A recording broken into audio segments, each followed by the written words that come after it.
Ternyata bikin kue ini tuh gampang-gampang susah ya bunda, karena teknik atau kunci utamanya adalah pada saat pengadonan. Jadi di situ membutuhkan effort lebih karena ada teknik khusus untuk menjadikan kue ini sangat lembut. Bahan lengkapnya aku tuliskan di deskripsi. Kita masuk cara yang pertama yaitu 1 sendok makan ragi instan dan juga 1 sendok makan gula pasir. Kita masukkan sedikit air ini untuk mengetahui apakah kualitas raginya masih aktif dan masih bagus.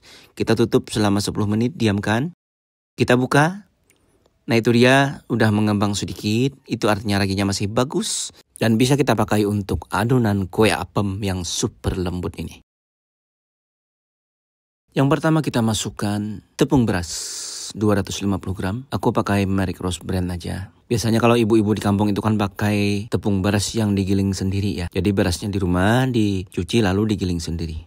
Tepung terigu juga 250 gram. Kenapa harus menggunakan tepung terigu juga? Karena tepung terigu ini fungsinya nanti untuk ketahanan kue ini. Jadi meskipun sehari 2 hari, nanti kelembutannya tidak akan berubah ya. Air santan kental yang udah kita masak dan kita masukkan juga 2 sendok makan margarin. Jadi margarinnya cair beserta santannya kita masukkan. Masukkan secara bertahap. Jadi ukuran santannya kurang lebih 950 ml. Kunci dari adanya margarin itu adalah untuk melembutkan juga ya. Dan tentunya agar rasanya lebih kaya karena margarin itu ada gurih-gurih atau asinnya ya. Kita tuang bertahap, aduk-aduk terus ya. Perlahan dulu biar semuanya tercampur dulu. Harus penuh kesabaran ya membuat kue ini.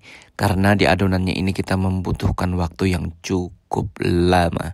Kita masukkan lagi, bertahap lagi santan kentalnya yang udah dicampurkan dengan margarin cair. Aduk terus aja ya bunda sambil nantinya kita kepok-kepok biar adonannya halus sampai licin. Tidak ada lagi nanti yang bergerindil. Ada yang bertanya kenapa nggak pakai mixer aja sih bang?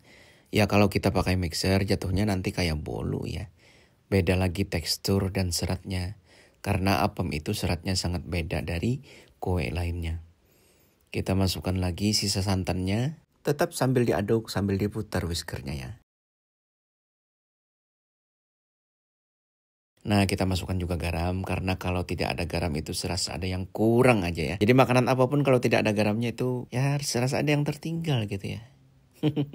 Kita masukkan juga tapai singkongnya yang udah kita bejek, kita haluskan dengan garpu. Masukkan semuanya, ini aku tadi pakai 3 bungkul ya. Nah ini kita kepok-kepok lagi, kita hancurkan. Kita sodok-sodok dari atas ke bawah.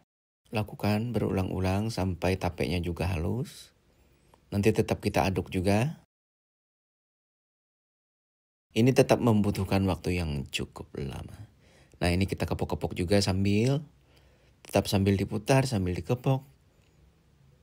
Ya beginilah kalau bikin apem ya.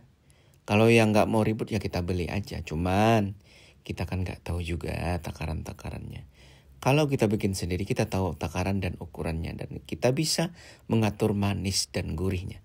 Kita masukkan juga sedikit baking powder. Kurang lebih setengah sendok makan. Ini biar nanti kuenya kokoh juga, tidak turun pada saat selesai dikukus. Jadi itu ya fungsi dari baking powder itu mengkokohkan kue, tapi kuenya tetap lembut. Setelah selesai pengadonan yang cukup memakan waktu, kita bagi 2 adonannya. Ini tidak harus sama ya, jadi cukup dikira-kira aja. Kemudian setelah kita bagi, kita kasih 1 pewarna merah. Karena ini momennya kan kemarin itu sebenarnya 17 Agustus, jadi aku bikin apem merah putih. Tapi videonya baru selesai diedit. Tapi ada kok ya yang aku isi dengan puisi itu ya. Sudah aku upload.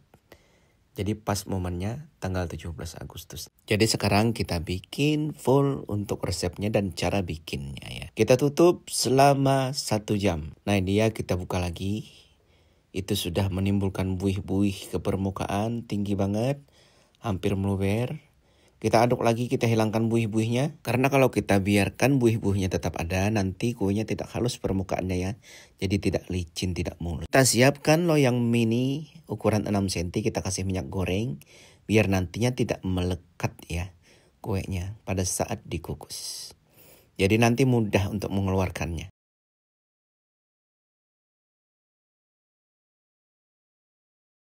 Kita siapkan tatakan panci. Kita masukkan adonan yang udah dimasukkan ke dalam cetakan. Tatakan pancinya berukuran 34 cm. Jadi muatannya mungkin 8 sampai 9 ini ya. Kita masukkan juga cetakan yang udah diisi dengan adonan warna putih. Kita masukkan lagi ke tatakan, cus kita kukus. Pancinya udah dipanaskan dan udah mendidih airnya. Kita kukus kurang lebih selama 25 sampai 30 menit ya. Sembari menunggu kuenya matang, kita masukkan lagi sisa adonannya ke dalam cetakan. Karena adonan merahnya tadi mungkin sedikit lebih banyak, jadi sisa adonannya cuma sisa yang merah ya. Aku masukkan juga ke loyang yang segi 4 karena ini nanti untuk kita makannya. Kalau yang kecil-kecil yang mini-mini itu nanti kita bagi ke tetangga, keluarga juga sebagian. Karena ini hasilnya lumayan banyak dari 500 gram tepung. Setelah 30 menit kita buka panci kukusannya. Tuh kan menul-menul ke atas dan licin juga permukaannya. Ini sangat lembut, cocok nantinya untuk teman ngeteh atau teman ngopi ya. Ini kalau pagi-pagi bakal aku keras sih kue ini ya. Tuh kan bisa dikipas-kipasin lembut banget kuenya. Oke, selamat mencoba jika ingin mencobanya. Jika dirasa bermanfaat silahkan ikutin resep ini.